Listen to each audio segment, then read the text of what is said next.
So, good morning, everyone. I would like to welcome you in the second course. If I am correct, you already had a lecture with Dr. Trnka. That was about what topic? And the answer on this question is? More loudly. Change in entropy, some other answer. Gives energy. Gives energy, or maybe Thermodynamics.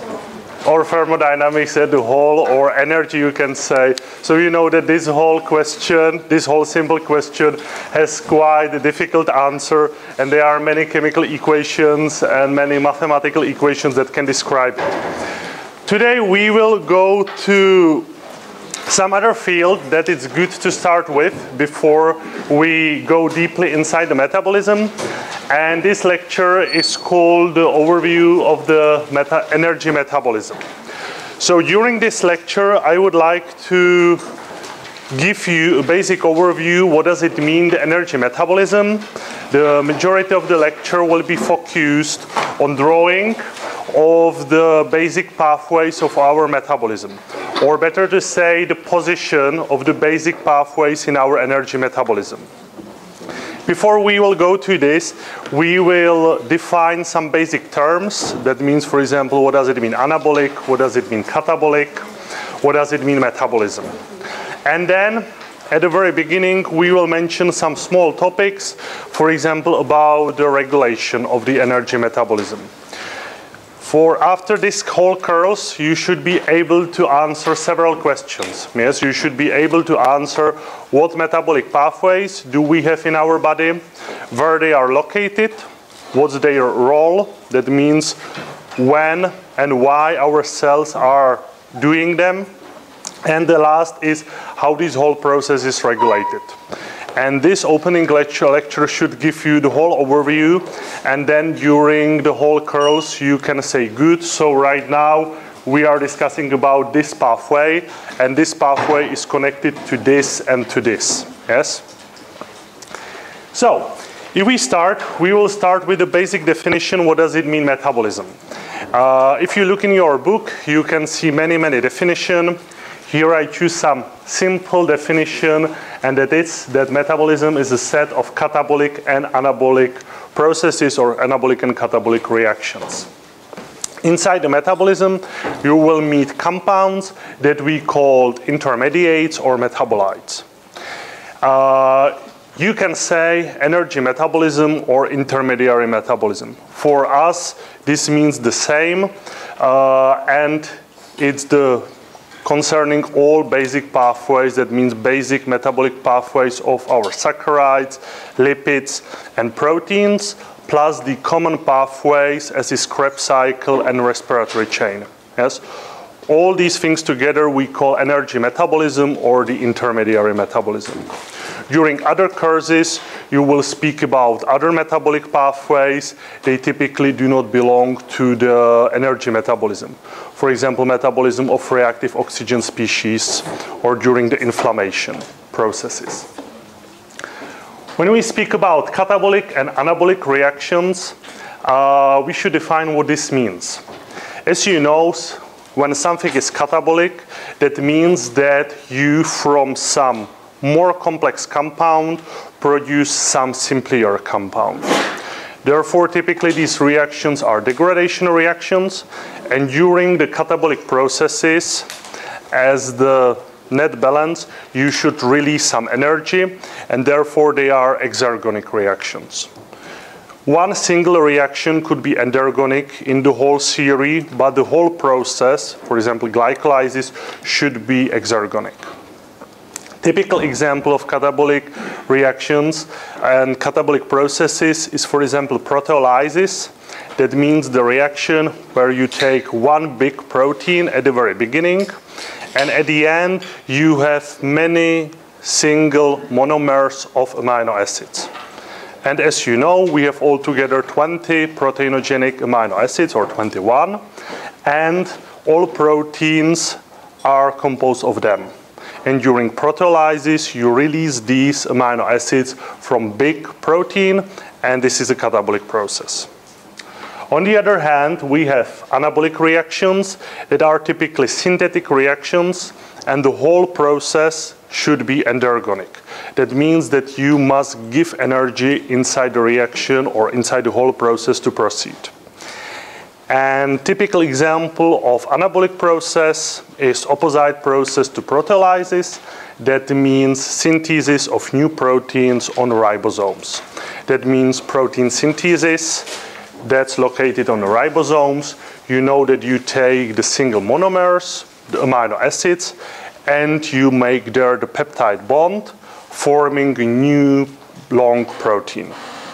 Other example could be, for example, synthesis of triacylglycerols, when you take 1 molecule of glycerol, 3 molecules of fatty acids, you catalyze the formation of an ester bond, and by this you produce 1 bigger molecule of triacylglycerol.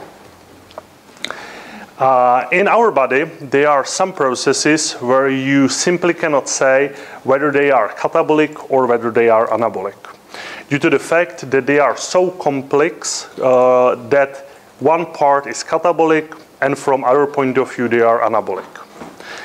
These reactions we call amphibolic, that means on both sides, and typical example of these reactions is Krebs cycle. Catabolic point of view of Krebs cycle is the point of view when 2 carbons from acetyl inside acetyl coenzyme A are degraded and you release carbon dioxide.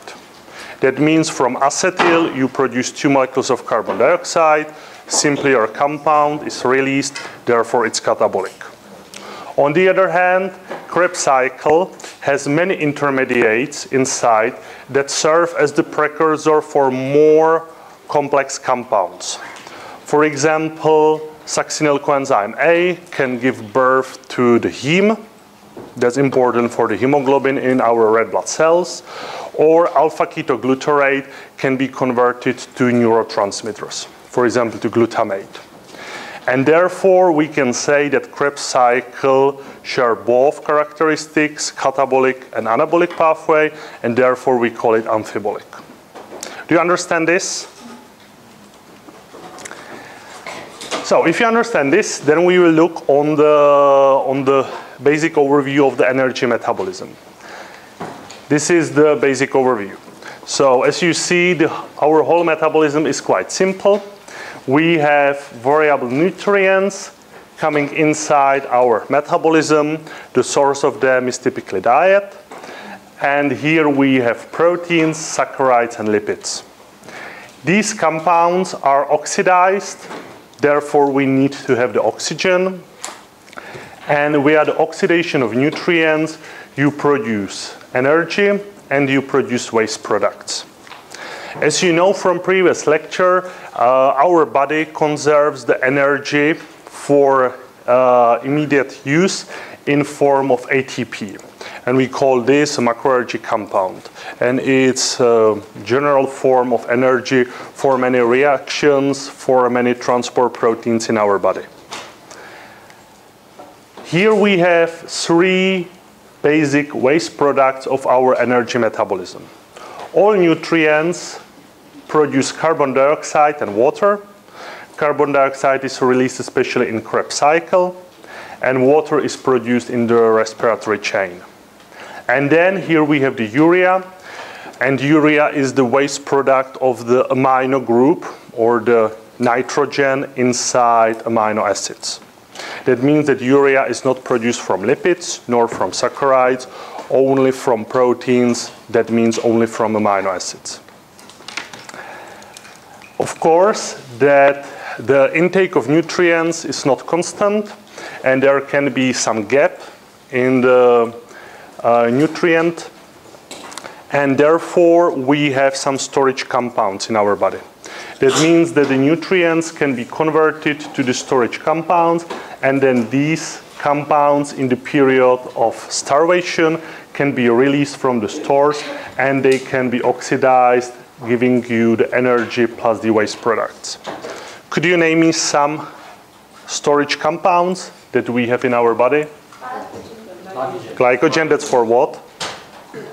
Glucose. That's for glucose, that means for saccharides. And the second? Triacylglycerols, that are the main energy storage compound. And we have the majority of energy in glycogen, in triacylglycerols. In glycogen, we have the glucose molecules. We do the oxidation and the production of energy due to the fact that we have some energy demands. On this picture, you see the basic energy demands, the list of them. Why do we need to produce the ATP in our body? So we need to have ATP to synthesize some big molecules in anaerogenic processes. We need it for muscle contraction. We need it for active ion transport. And then we need it for the thermogenesis. Could you tell me what's the main energy demand for our body? So what of these four processes consumes the majority of energy in our body?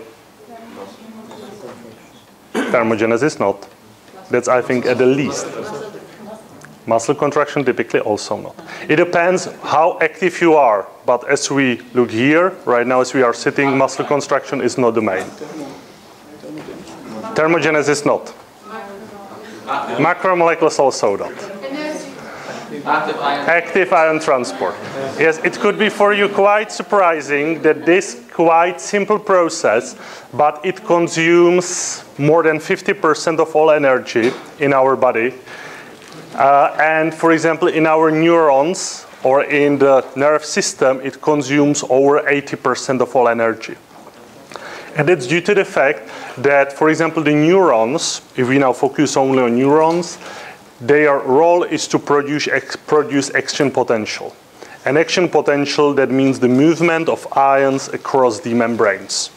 Sodium cations going inside the cell during depolarization, and potassium cations coming outside the cell during repolarization.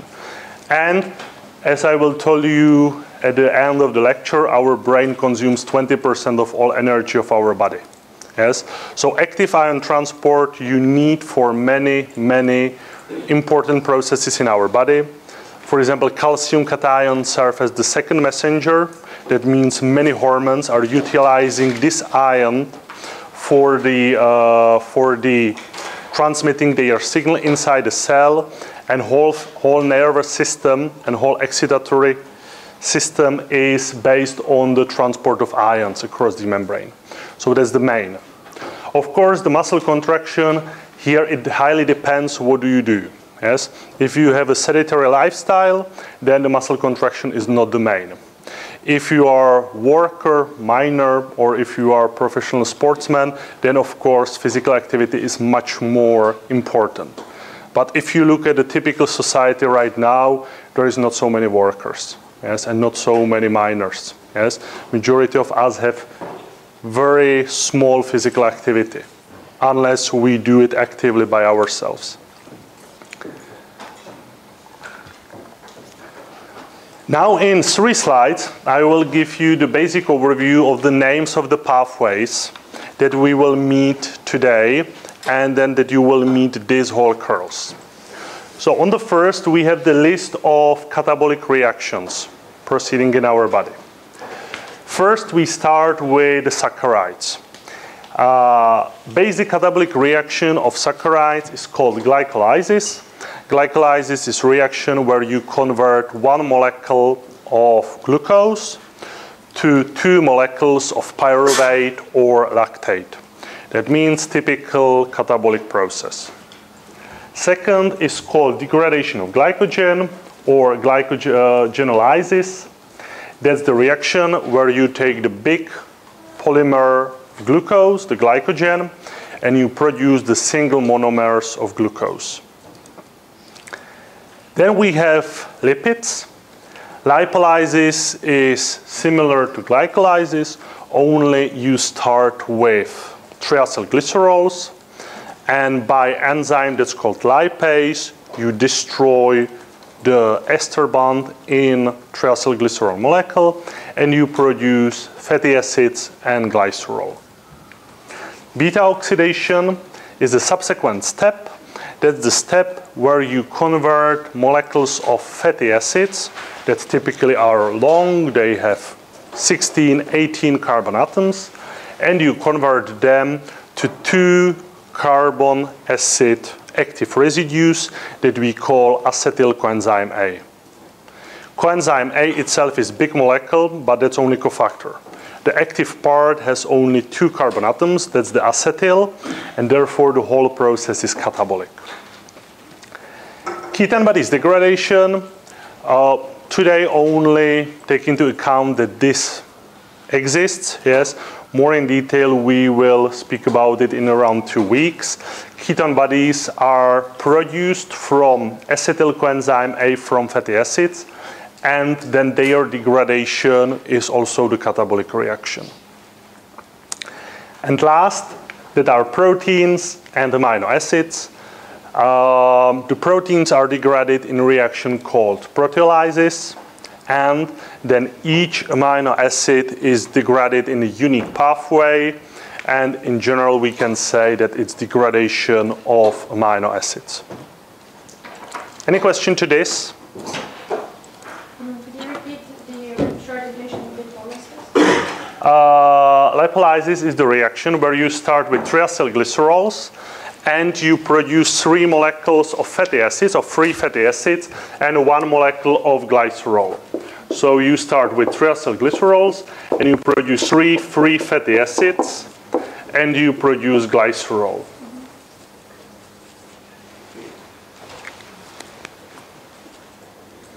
Any other question?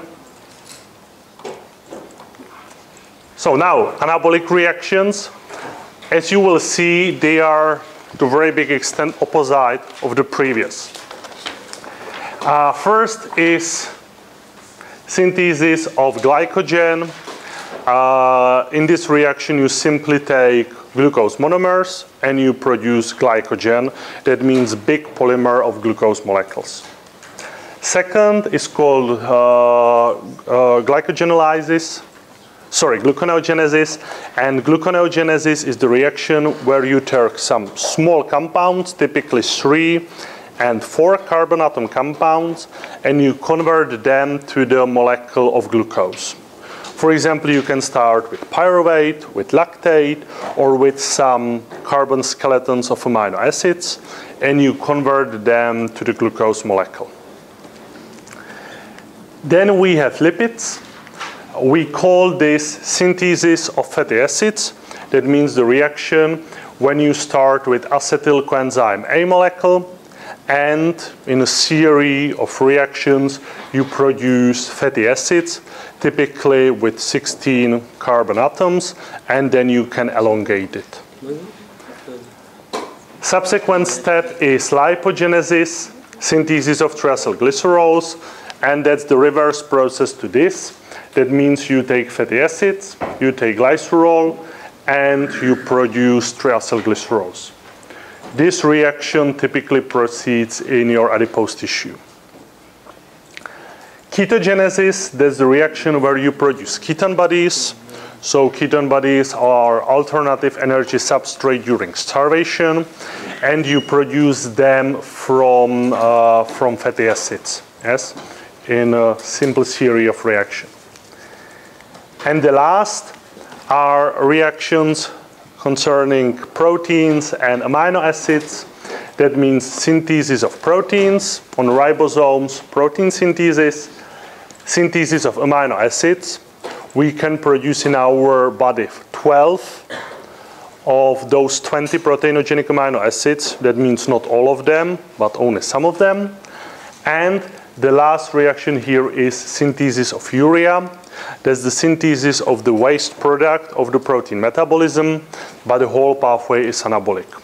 For you start with ammonia, carbon dioxide, that means 2 simple compounds, and you combine them together, and you produce urea, that's bigger compound. So the whole process is anabolic. Do you understand this? And now here we have the common reactions that forms the very heart of the whole energy metabolism. That's Krebs cycle. After Krebs cycle, you typically run the respiratory chain. That means the place where you consume oxygen and produce ATP. And one step ahead, Krebs cycle is called pyruvate dehydrogenase reaction, where you convert pyruvate, that's 3 carbon acid compound, to acetyl coenzyme A, and this acetyl has 2 carbon atoms. But typically, pyruvate dehydrogenase reaction is taken together with the Krebs cycle, and therefore we say that it's one big heart of the energy metabolism. But sensu stricto, this is the catabolic process.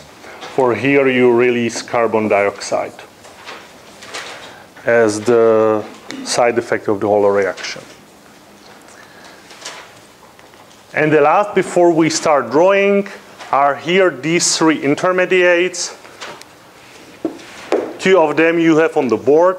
That's the pyruvate, that's the acetyl coenzyme A, and what's the last?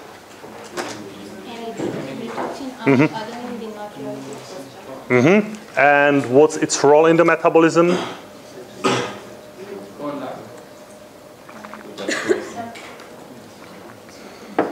Its role is to transfer electrons and hydrogen protons in our metabolism.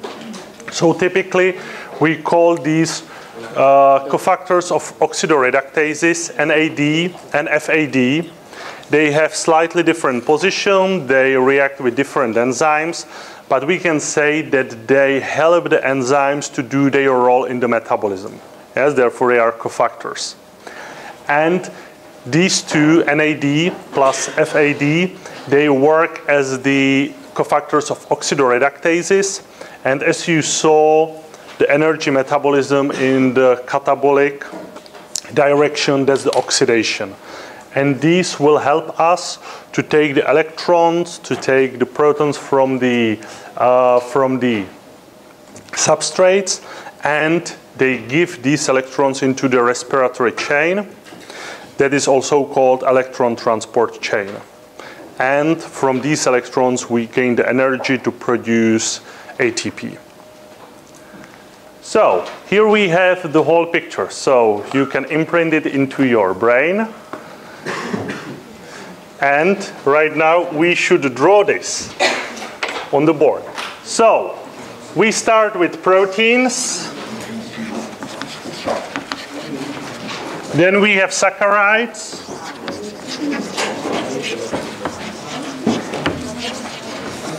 And then we have lipids. And as you remember, we have 3 waste products of our metabolism. The first is urea.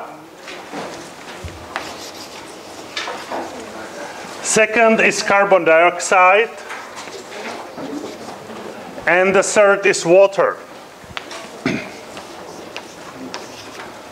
And as you know, the thing we want to produce in our energy metabolism is ATP. So, where do we produce the majority of ATP in our body? How do we call the pathway? Oxidative phosphorylation, very good.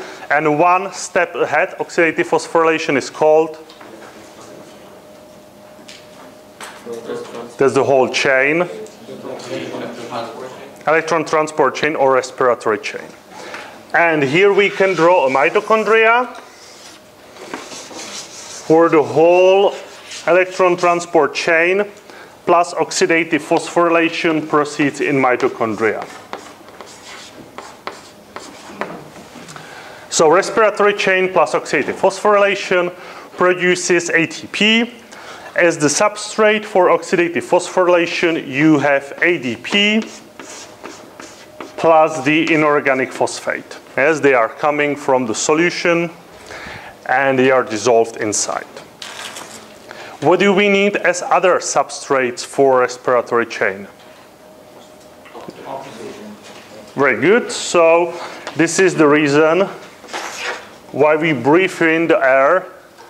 For we need to have the oxygen, and the majority of oxygen is consumed in the respiratory chain. You have some other reactions also, but that's only the minor. Yes, majority of oxygen is consumed inside the mitochondria in electron transport chain, and oxygen molecule serves as the final acceptor of electrons.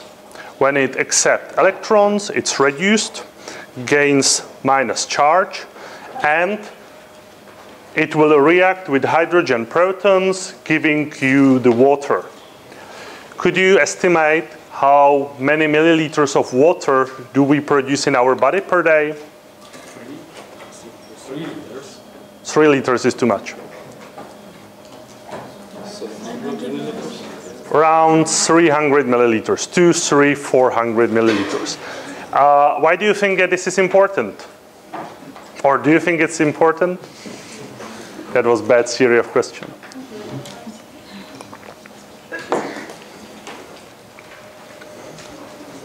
You know, typically this is quite small amount. For you should per day drink 2 liters of water, as in all sources. But there are some people that have problem with water metabolism and water balance in our body. There are typically people that have the kidney failure, some kidney diseases. For kidneys serve as the main regulator of the water and ion metabolism of our body. And as you know, some of these people must attend the dialysis, and they attend it, for example, 3 times a week. And they must take care of the amount of water they drink per day, plus the doctor must take into account that every day the normal metabolism produces around 300 milliliters. If you would not take into account this water, then it can bring the disbalance to the patient. Yes, so you must know that some metabolic water is produced every day, and if you count it per 1 week, you produce around 2 liters of water. Yes, so it's not a small amount of water.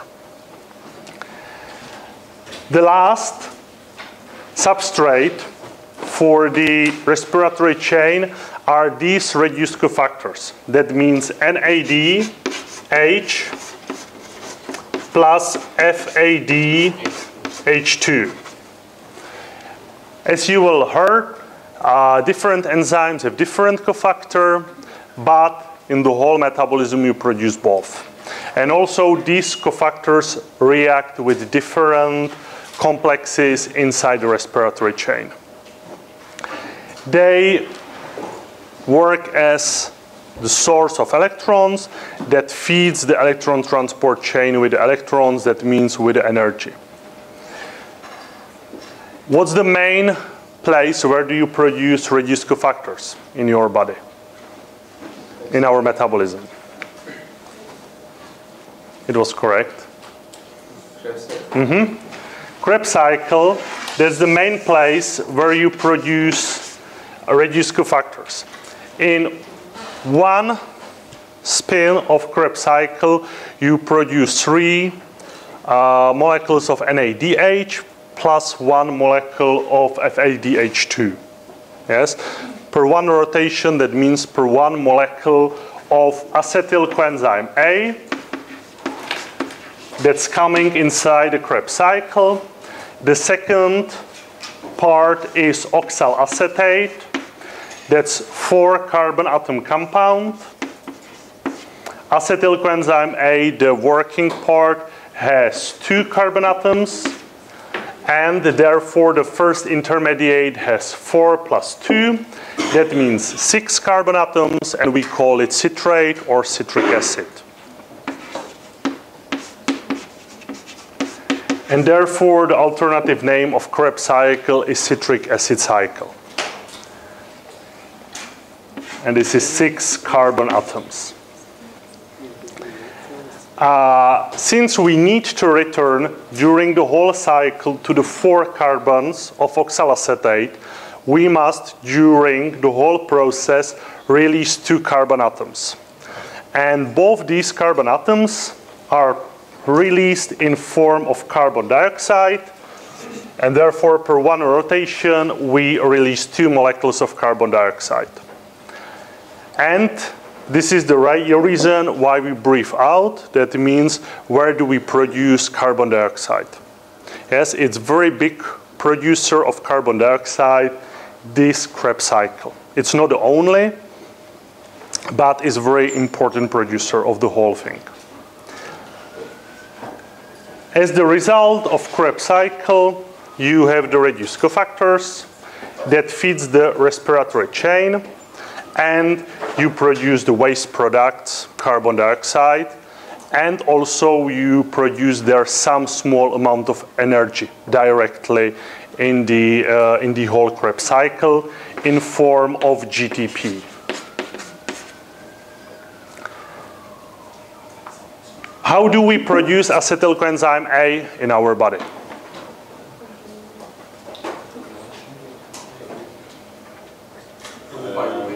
Reduction of pyruvate.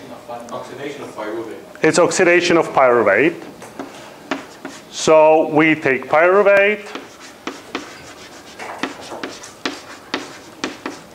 As you remember, pyruvate has 3 carbon atoms.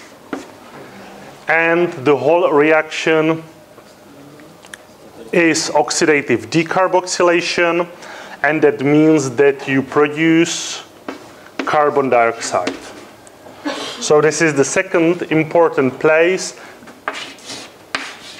where you produce carbon dioxide in your body.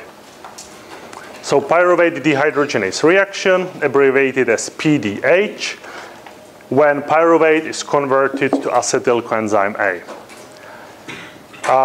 This reaction is, under the conditions of our body, almost only irreversible. That means that you can convert pyruvate to acetyl coenzyme A, but the opposite reaction is very difficult to proceed in our body. So we can say that is almost fully irreversible in our body. And that's one of the reasons why you can convert pyruvate to acetyl coenzyme A, but it's very difficult to convert acetyl coenzyme A to pyruvate. And therefore also acetyl coenzyme A to saccharides. And it's very, very limited ability to do this. Yes, it's almost fully irreversible. But as you know, nothing is absolutely irreversible. Yes. How do we produce pyruvate? From glucose. Yes, from glucose. The reaction is called glycolysis. And as you know, glucose has 6 carbon atoms. And that means from one glucose, you produce 2 molecules of pyruvate. The reaction is called glycolysis. It has many, many steps. And during the energy metabolism, it will be one of the first pathways that we will do. The glycolysis can end with 2 basic products. The first is pyruvate, that is subsequently oxidated to acetyl coenzyme A, and it enters the Krebs cycle. That we call aerobic glycolysis, and we do this if we have oxygen. If you do not have oxygen, then you do not produce pyruvate as the final product, but you produce lactate. Lactate has also 3 carbon atoms.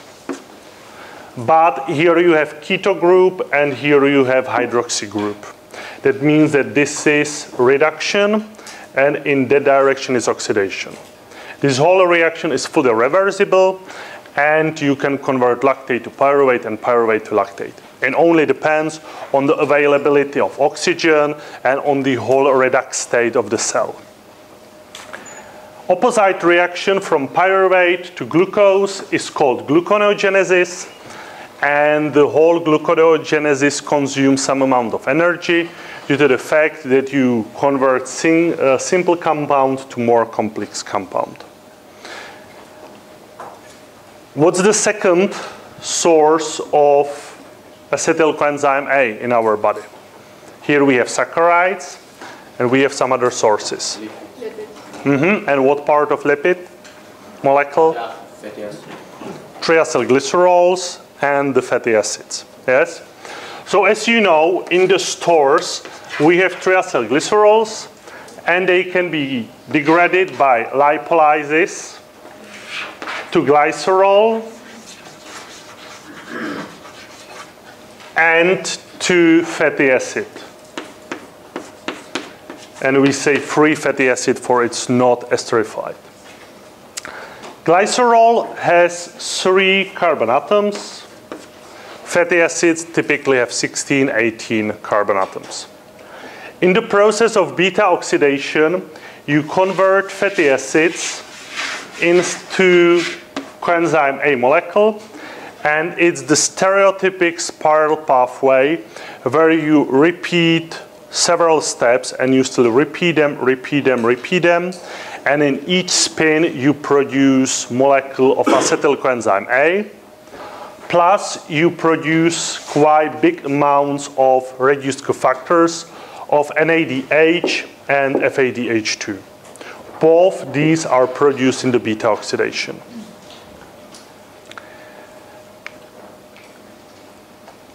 Opposite reaction is called synthesis of fatty acids. You start from acetyl coenzyme A and you produce the molecule of fatty acid.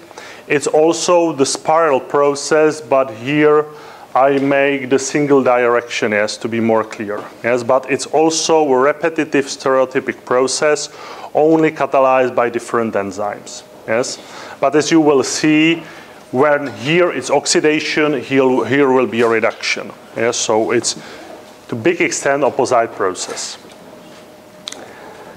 Glycerol, since it has 3 carbon atoms, typically can be converted to glucose, or better to say, it can join the metabolism of saccharides.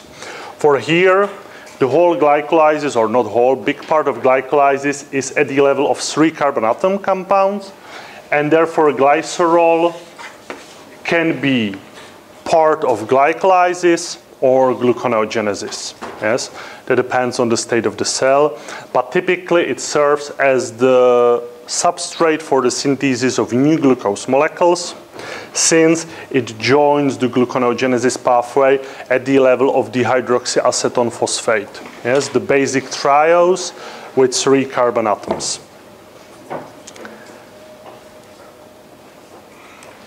Any question to this, to the lipid part of the metabolism? What's the interaction of the degradation of lipids? This is called lipolysis. This is beta oxidation. And this is the utilization of glycerol.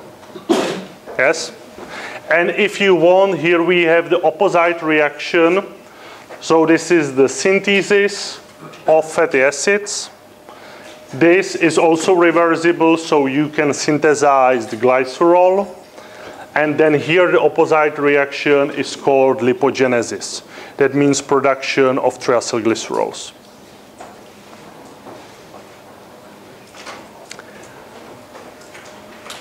We said that triacylglycerols are the storage compound. Glucose has also the storage compound. The storage compound is called glycogen. And glycogen molecule is produced by the synthesis of glycogen from glucose monomers. And in glycogenolysis, you produce back glucose. Yes? So synthesis of glycogen and degradation of glycogen. Why do we have here only glucose and no other saccharides in the whole scheme? Why do you think?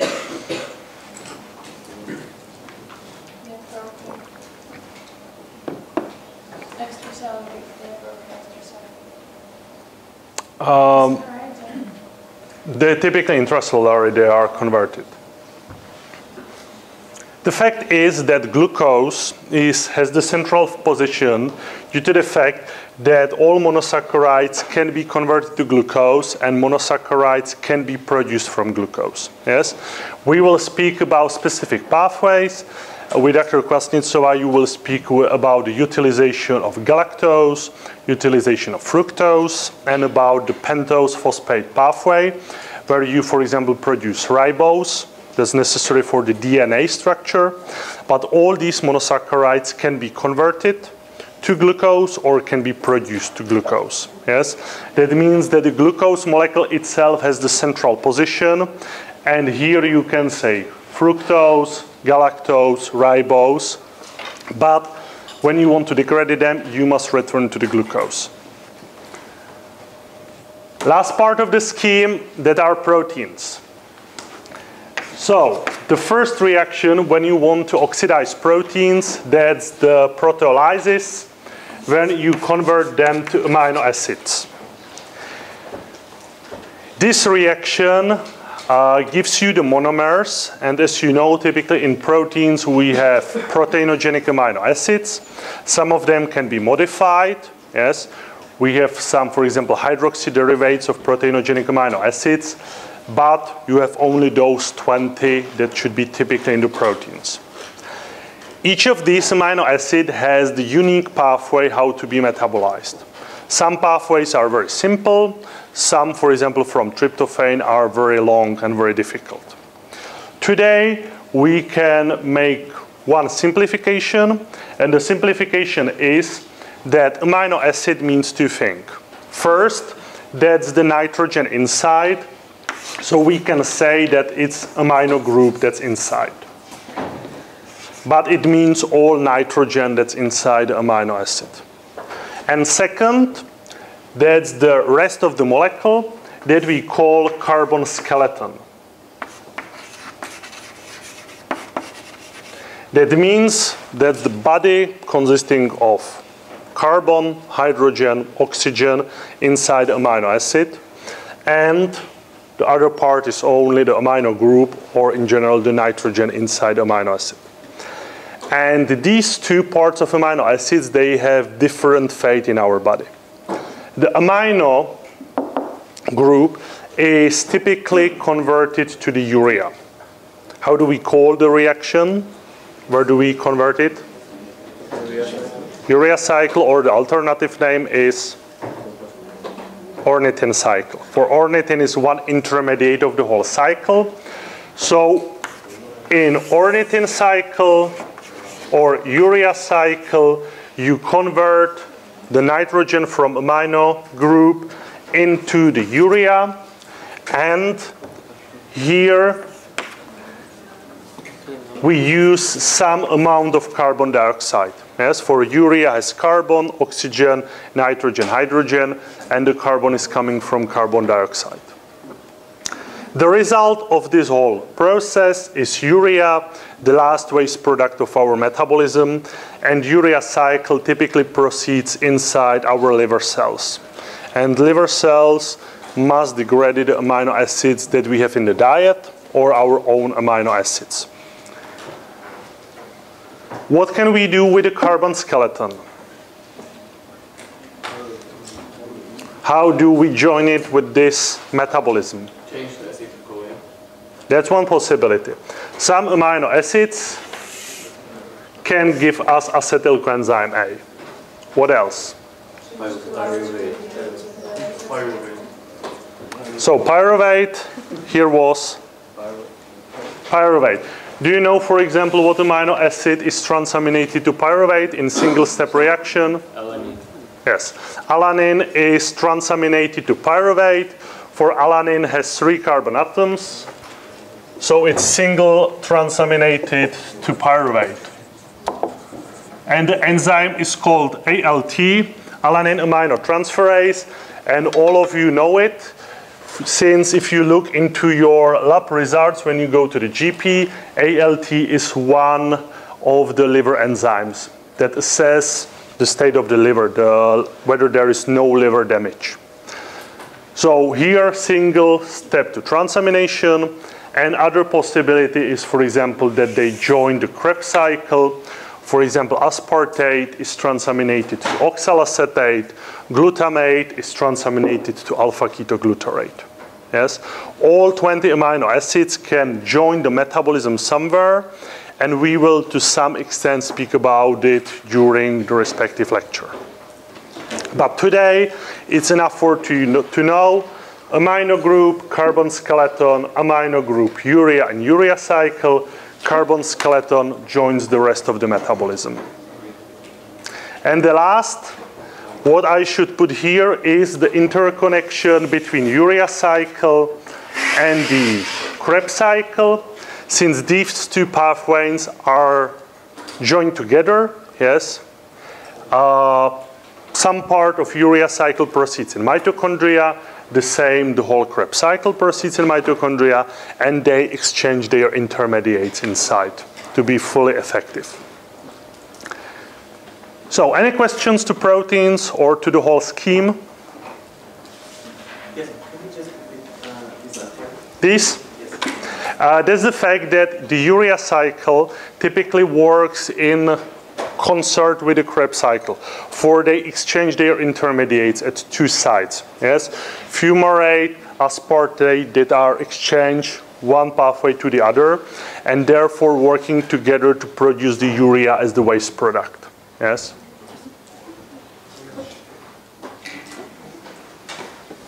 Any other question, or do you want to have a break? Break. That's excellent. I think so also. Now we have 3 smaller topics, and these topics should give you only some small overview what also you will learn in this course. Yes. Right now, the main thing what you should learn this week is this. Yes, to understand what's the basic connection in the pathways, and then this is only small tasting on the things that you will learn also. Yes, you do not have to memorize it, for you will have it during the whole course. You will listen or you will hear that something is happening in liver, something is upregulated or downregulated by insulin. So today I want only to tell to you that in different organs, by different hormones, we regulate different pathways. Yes, but you do not have to memorize it right now, only try to gain the bigger overview. We have many organs in our body, as you know, and these organs, they typically have some specific position in the energy metabolism. Some are typical complex organs, as for example liver, where proceeds almost everything. Then we have, for example, brain or adipose tissue that has one big significant role, and the other roles are more minor. If we start with the liver, inside the liver you do almost everything. Yes, almost all enzymes, all metabolic pathways can to some extent proceed in liver. There are some exceptions, but this scheme you can say that as whole exists in the liver. That's also one reason why we do not have artificial liver. For to have some instrument that copies all these functions of the liver, it's almost impossible. For there is so many reactions with so many regulations that we are not able to produce artificial liver since far. You know that we have artificial heart. It's called HeartMate. It's the thing that produces the continual flow of the blood. Of course, it's not ideal, but that's the main role of heart, to pump the blood through your body. So this you can do for heart, but here it's very difficult to say what's the main role of liver inside the whole metabolism. Here you have something what happens in the liver. So as the whole, we can say that it maintains the homeostasis. That means the steady state of our body. Yes, it's able to upregulate or downregulate pathways to increase or decrease production of some compounds, or it can do the transformation of one compound to the other. For example, saccharides to lipids, proteins to lipids. These conversions typically proceeds inside the liver to some extent. Also inside the liver you store the glycogen. Inside the liver you have 80 to 100 grams of glycogen, and that means that you have there also the glucose inside. And of course inside the liver you produce also waste products. It's a very important organ for detoxification of your body from your own waste products, or it's doing the detoxification of xenobiotics. That's, for example, drugs, that's pesticides, that are things put inside the food as the conservants. Many of them are metabolized inside the liver and then excreted in the bile. That means all these functions proceed in one organ, and it's very difficult to replace all of them. As the small overview, we can say what happens there during the starvation and in well-fed state with the saccharide metabolism. So as you know, during the day, you have periods when you have a meal, and then you have the free GI tract. One of the metabolites that you produce is glucose, and the glucose should be in your blood in some constant concentration, in some constant range. And liver cells work as the organ, as the executive organ of our body that is able to keep the glucose plasma level stable, and we call this the glucostatic function. And if you look here at the scheme, we also have the answer how the liver cells are doing it.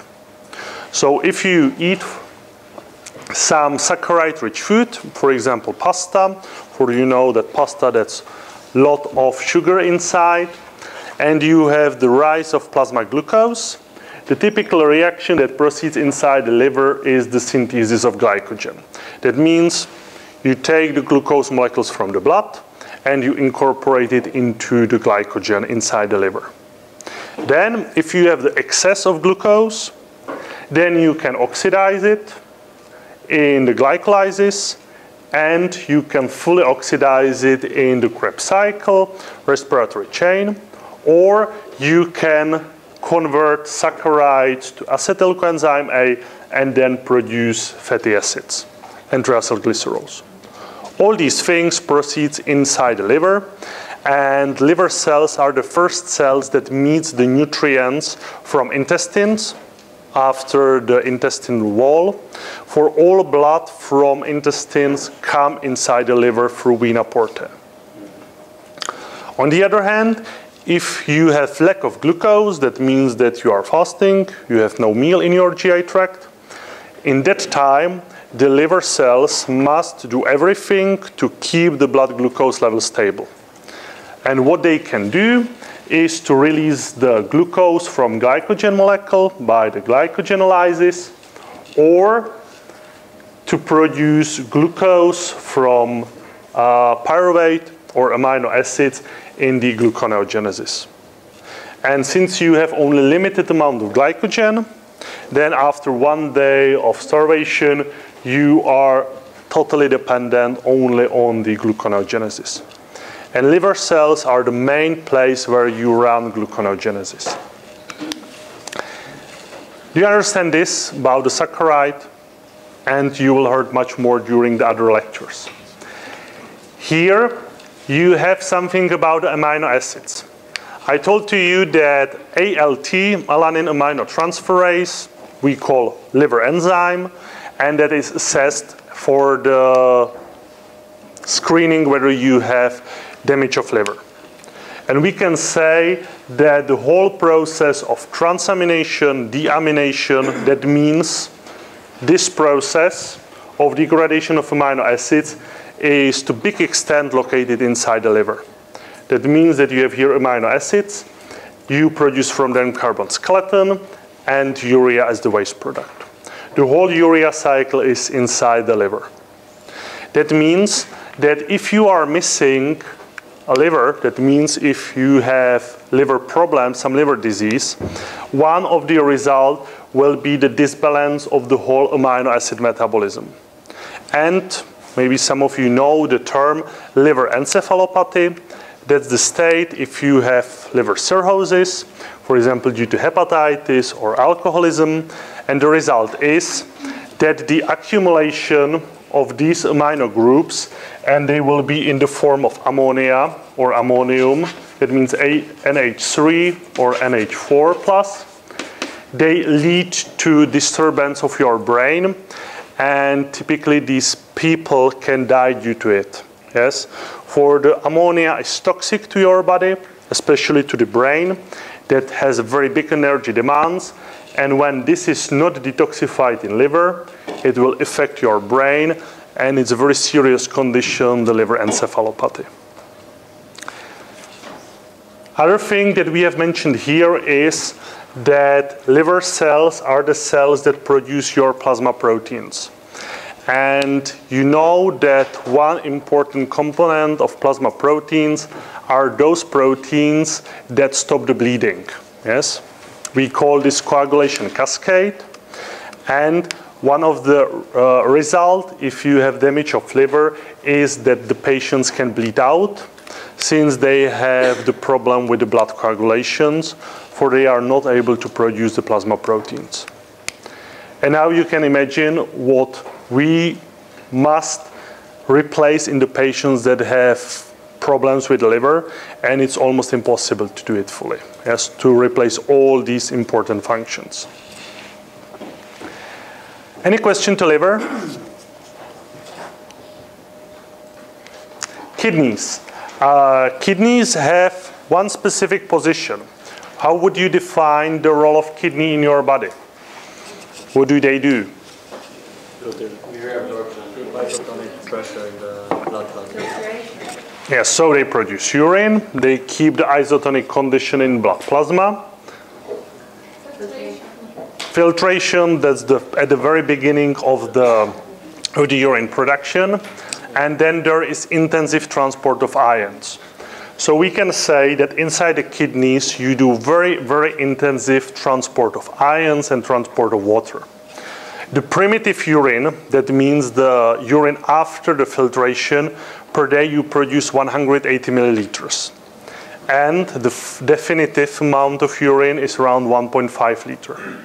That you can say that 99% you must transport back to your body. And of course, this needs to have a lot of energy. And therefore, it's not surprising that energy demand of kidneys is very, very high. And they are very important consumer of the energy from the whole body. Yes? The density of energy that must be produced and utilized inside kidneys is very, very high. To feed this, they can use almost everything. Yes? We will speak about it more in detail next year, but right now you can say that the oxidation is there very intensive and they can utilize almost everything. What's the specific role inside the kidneys is that kidneys offer you alternative way how to get rid of this amino group. Urea is produced in liver and is excreted by the kidneys, but that's only the passive process, yes, that it's in the urine. But our kidneys can produce the ammonium and put it inside the urine also. If you are healthy and in standard basic condition, around 95% of amino nitrogen is transported or converted to urea, and only 5% to ammonium. But in some specific conditions, the kidneys can change this ratio to 50-50. That means that they excrete a lot of ammonia by themselves and they do not wait till the production of urea. And that's here that many amino acids can be also to some extent metabolized inside the kidneys. And as one other effect is that kidneys, that's the second place where you can produce glucose in gluconeogenesis. So that means this reaction not only in liver, but also in kidneys. So any question to this? Now muscle, here the story is very, very simple. You know what muscle cells do. So could you say it in one sentence? Contract. That's true, contract. And how do they do it? Or what's the energy process behind? Better to say. They convert two types of energy. Myosin and actin. That's true. Actin and myosin we call molecular motor. So the question is, what's the role of molecular motors in our body? Keep the muscles contraction.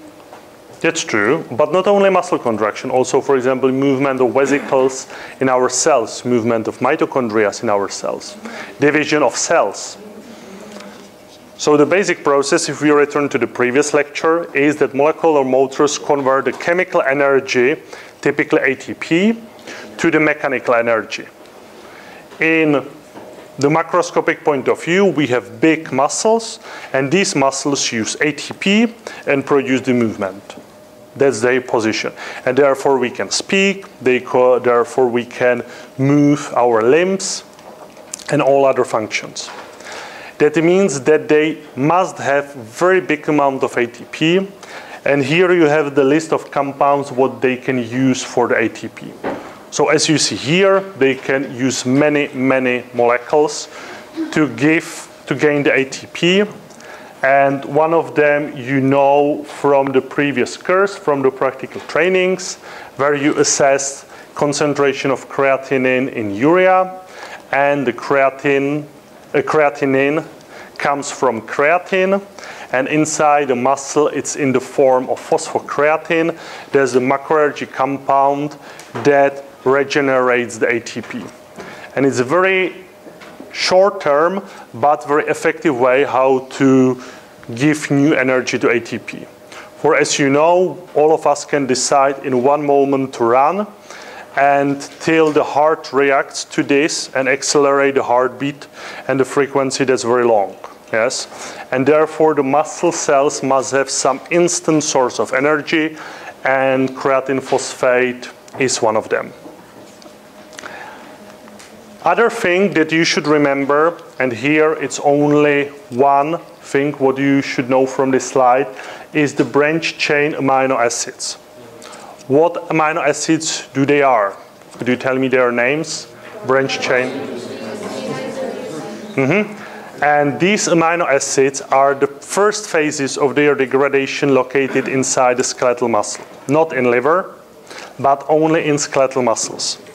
And we will return to them when we will speak about their degradation, and we will speak about it for they have very unique position in the situation when you have problem in liver. For if you have liver cirrhosis, you have problem with degradation of amino acids. But these amino acids can be the first part inside the skeletal muscle, and therefore they are a very good way how to help and how to give nutrition to the patients with the liver problem. For their metabolism is not so heavily affected in the patients or with the liver failure. And all these other things we will mention on the lecture. And now two last issues. First, adipose tissue. So what's the role of adipose tissue? What do you think? Keep the heat. So first, isolation, that's true. Then second, that means conserve the heat in our body and protect our organs. For example, heart, kidneys, they have the adipose tissue around. What else? That means store triacylglycerols, that means store energy. Yes? In adipose tissue, we have the majority of energy storage in our body. The glycogen is very small amount if you compare it to triacylglycerols in adipose tissue. And as the effective store, they must be able to do two things: to take the compounds to the stores and then to release them. And as you know, we call this lipogenesis, and we call the opposite process lipolysis. That's one role of adipose tissue. Second role is that adipose tissue, as we know right now, is the biggest endocrine organ of our body. It produces a very big amount of signaling molecules that we call adipokines. That means hormone produced inside adipose tissue. And we know that these adipokines has not insignificant role in the civilization disorders, as for example type 2 diabetes, high blood pressure, and the whole metabolic syndrome. So to have adipose tissue is necessary, but you must have the proper amount of adipose tissue.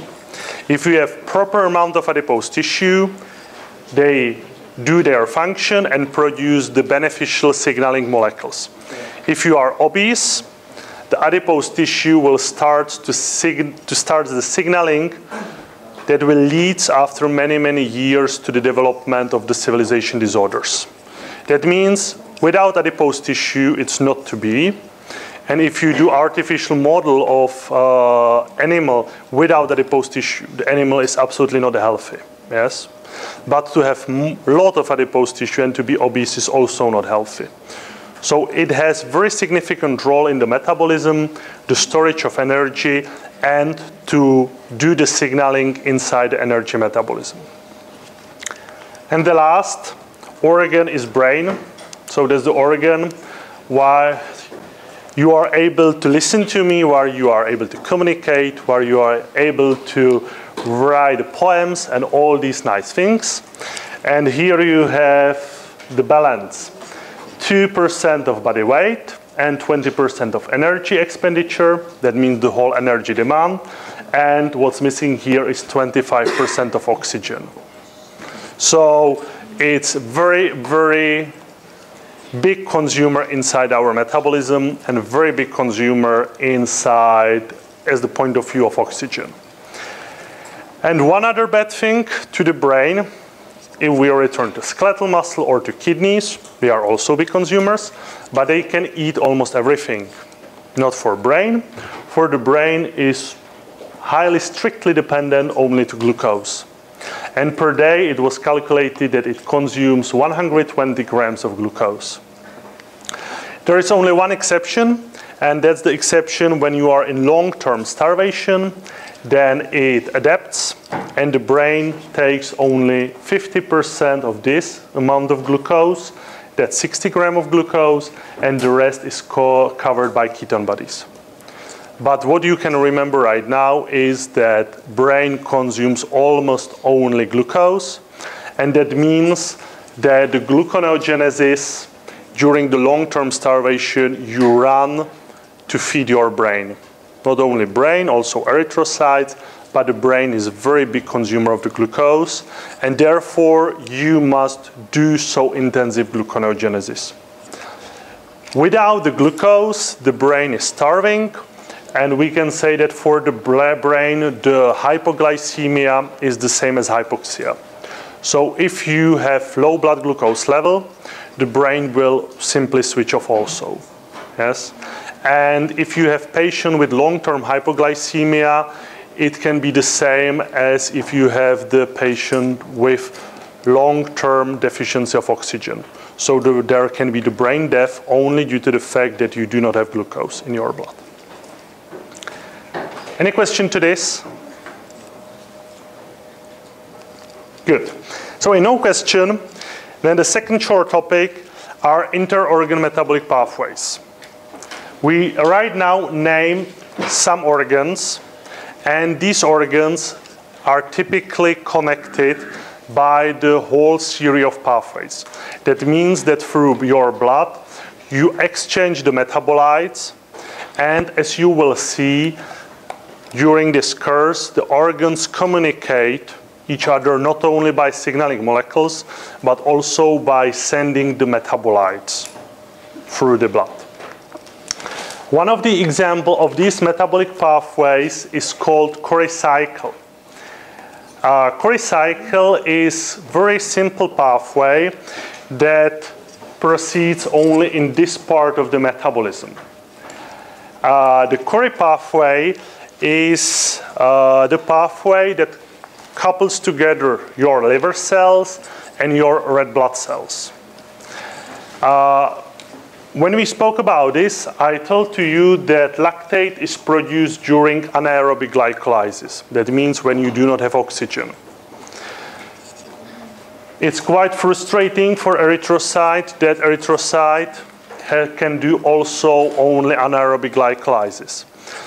Erythrocyte has a very big amount of oxygen inside. That's true, for there is a lot of hemoglobin. On hemoglobin you have a lot of oxygen. but unfortunately it cannot utilize the oxygen. Do you know why? The erythrocytes have no mitochondria, and therefore no respiratory chain, no oxidative phosphorylation, no Krebs cycle. Then unfortunately, the only source of energy is the glycolysis, where you produce 2 ATPs, and the pyruvate must be converted to lactate, and the lactate is released into your bloodstream. What's the problem with the lactate is that glucose is neutral compound, no effect on pH, but lactate is the salt of acid. That means that here you have lactic acid and lactate. If you have accumulation of lactate, you have decrease of body pH, and the border when you can live is around pH 6.9 or 7 of your blood. That means that when the erythrocyte produces a lot of lactate, it can kill you. Fortunately, we have the second organ, and that's liver. And the liver cells take this lactate produced by erythrocytes, and they are converting the lactate to pyruvate, and then in the gluconeogenesis, they convert it to the glucose. And this inter-organ metabolic pathway is called Cori cycle, for it was discovered by Gerta and Carol Cori, and who got the Nobel Prize for the whole saccharide metabolism discoveries. Do you know where these two Cories were studying? That's true. In Charles University, this was the German part, but they were graduating in year 1920. So maybe you will also gain the Nobel Prize. Yes? Their biggest discoveries, of course, were done in other countries, for there was the problem with the regime, for they were Jews, so they cannot stay here, but they were our graduates. And they are the only Nobel Prize winners in medicine from Prague. Yes? So we like them. So do you understand the Cori cycle? Yes, very simple pathway. We will speak about it later, but only here to show to you that you have two organs. One part is done in one organ, other pathway is done in the other organ, and in combination, they let the whole story proceed. This is the simpler scale. And the last is the regulation. So I think that all of you know that the chemical reactions in our body proceeds with the help of catalyzers that we call how? How do we call the biocatalysts? Yes, enzymes. And you know that we have two basic groups of enzymes, the normal one, and then the one that we call regulatory enzymes. Regulatory enzymes are those enzymes that control the pace of the whole reaction. And why they are regulatory enzymes? That due to the fact that they are regulated by some signals coming to the cell. And therefore, you must have some signaling molecule that affects the cell metabolism. And inside the energy metabolism, we have two groups of hormones, that means signaling molecules, that control our energy metabolism. The one group has only one member, and that's insulin. Second group has more members, and we call them counter-regulatory hormones. Do you know the name of counter-regulatory hormones? That means the hormones that act against the insulin.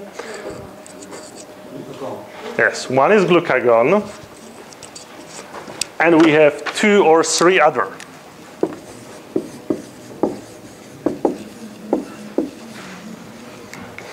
Then we have a group of glucocorticoids, that means hormones produced from the suprarenal gland, by the cortex of the suprarenal gland, and the member of them is, for example, cortisol. If you do the first aid, then very often you have their hydrocortisone, that's the derivative that can help you if you have the asthmatic seizure or if you have some other allergic reaction. And Last, what we can write here is adrenaline,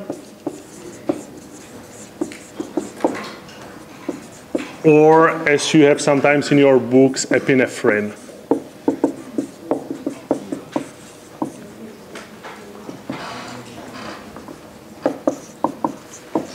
Or in form of noradrenaline and norepinephrine.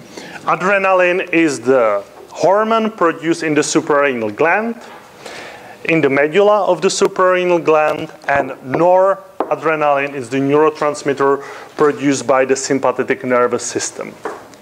And the last that you can say to some extent is the growth hormone.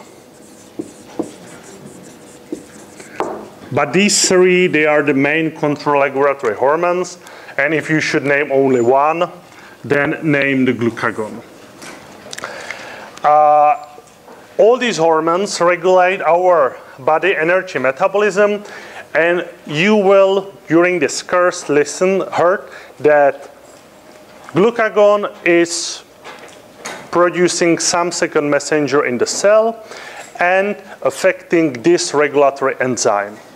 Or insulin is deactivating this regulatory enzyme.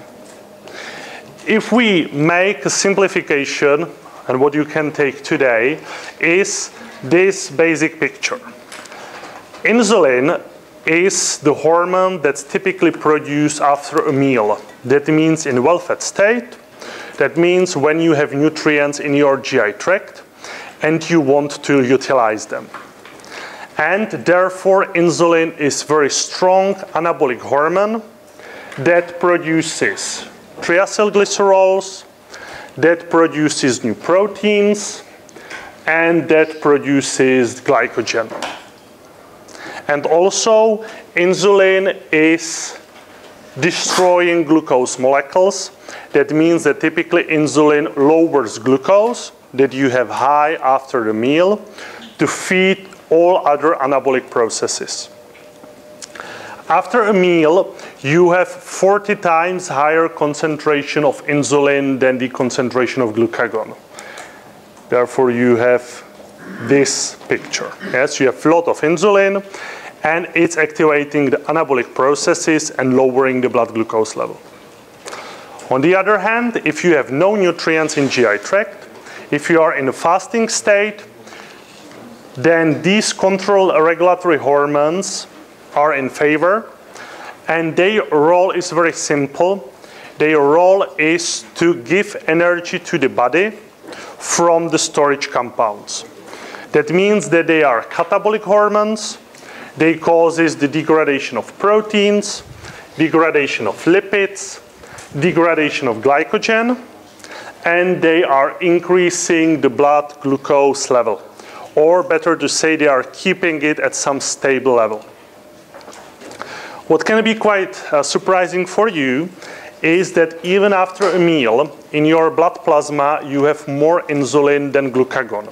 The ratio after a meal was 40:1 for insulin, and in fasting state, you have 3:1. But this big decrease in the amount of insulin is enough to totally switch the whole metabolism.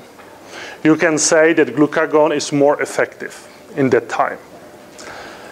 Do you know how do we call the state if the ratio is 0:1? That means if you have no insulin in the blood and only control-regulatory hormones. And what type of diabetes? Type 1 diabetes. And is it good for our body? No. No. For in that state, you have total catabolism.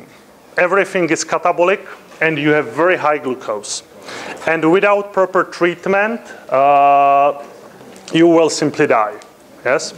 And before discovery of insulin, in the 20s of the 20th century, if you were parents of children with diabetes, you know that till 1 year the child will be deaf. Yes? For the control-regulatory hormones are so severe catabolism that you have no way how to stop it, only to give the insulin to the patient. Yes? No other anabolic hormone is able to stop these hormones. And therefore, you must have very sensitive balance between the insulin and the counterregulatory hormones to have the proper pace of the metabolism and to change the signaling at the right places. So, do you have any question to this? Here you have the list of the effects, yes, of the insulin and glucagon, but you will heard about it during the whole course.